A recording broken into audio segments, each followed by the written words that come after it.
I'm here with Deepak Mallik. He's a vice president at Saatchi and Saatchi, and you're going to talk about Lovemarks. That's right. What is a Lovemark? Well, we believe that there is a future beyond brands, and we call them Lovemarks. And it's our purpose to create Lovemarks in every office, that we work in every country. And Lovemarks are essentially brands that have transcended the mere rational. They tap into people's emotions, they build relationships, they don't operate on transactions. And we try and create Lovemarks for all the brands that we handle around the world, everywhere we go. The idea of a Lovemark cuts across categories and industries. It's as applicable to an airline and a soap as it is to a bank or a financial organization or a hotel. Because it deals with sort of human emotion rather than the industry in which it operates. And so, obviously, a financial audience is very interested in the qualitative, not just and the quantitative. How do you measure a Lovemark?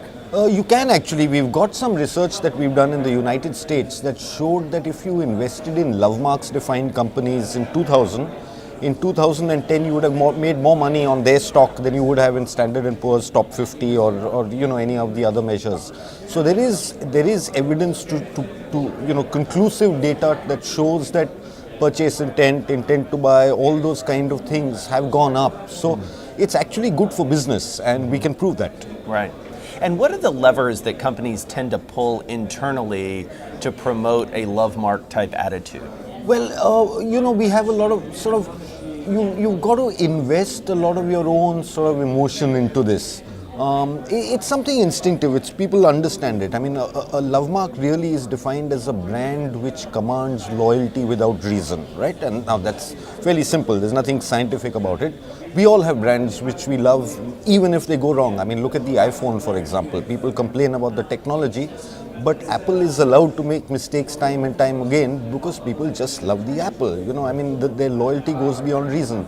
So we do a lot of work with our own people as well as with our clients to get them to understand how people interact with brands, how the world has changed. Because people, I think the world has changed more in the last 5 years than it has in the last 50, and people are responding differently. So they don't respond well when you talk to them or instruct them. They respond well to building relationships. So these are the kind of things that we tend to do with our clients and internally as well, to show them how, because people have changed and the world has changed, it is important to build these relationships based on love and respect rather than just on respect. And how do you use technology to either enhance that, or how does technology play into this? Well, technology becomes very important because today, it's a wired world. We are all sort of connected to something or the other. So for our messages and our communication to reach our consumers, we have to use technology. That technology has to be friendly. People must want to use it, because today, let's not forget, 50 years ago there was one TV channel and everyone was watching it. Today they have a choice.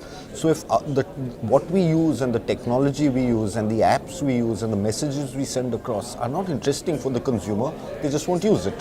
So technology is a very big part of this because the world has become tech, if you like. And do you see more and more companies sort of catching on to this? What do you owe the acceleration to in the past 5 years? Largely the marketplace, really, because there is what we call commodification. So one soap's the same as another, toothpaste the same as the other. If all products are the same, ultimately there has to be something to differentiate it. A couple of years ago, the vice president of Toyota in the USA said we've got to move from being the most respected brand in the US to being the most loved. Because he figured that just being the most respected is going to get you that far. But, if you want to go beyond that, it's love that will take you there. Amazing. Now, these days, it sounds like it's better to be loved than respected. You can't not have respect, because you can't not deliver product performance. It's like, our relationships with brands are like human relationships, right? So you marry somebody, if there is no basic respect, there will never be love. You cannot have love without respect. Great. Deepak Mallik, thank you so much. Thank you. It's been a pleasure.